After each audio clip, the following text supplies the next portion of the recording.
இப்படி பண்ணாலும் நம்ம 2வது ரேங்கில் தான் இருக்கிறோம். ஃபஸ்ட் ரேங்கில் உங்களுக்கு போகிறதுக்கு வாய்ப்பு இல்லை.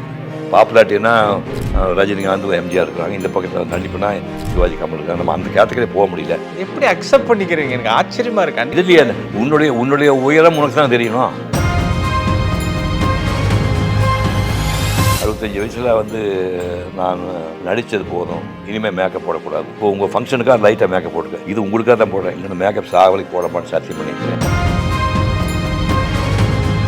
படிச்சுட்டு வந்தேன், இந்தியா பூரா சுற்றி ஓவியம் வரைஞ்சேன். அந்த ஓவியங்களை 24 வயசுக்குள்ளே வரைஞ்சிட்டேன். ரொம்ப தாழ்மையாக சொல்கிறேன், இந்தியா பூரா தேடினா கூட 24 வயசுக்குள்ளே அந்த தளத்தில் வரைஞ்ச ஓவியம் வரைஞ்சவங்க 20 பேர் இருக்க மாட்டாங்க.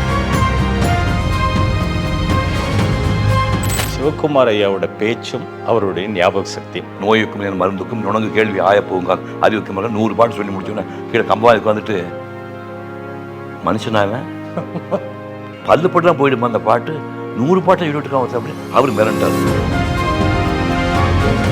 பெரியார் வர்ணாசிரம் தர்மத்துக்கு எதிரானவர். தெரியுமானுக்கு பாப்பா உயர்ந்தவன் சூத்திரம் தாண்டவங்கிற அதுக்கு எதிரான பெரியார் இல்லையா. பட் அப்படிப்பட்ட ஒரு ஆள் ஒரு பாப்பா சேர்த்து போனால் கண்ணீர் விட இருப்பான். யார் அவர்? ராஜா. எம்ஜிஆர் வந்தார், மேடை ஏறி பேசினார்.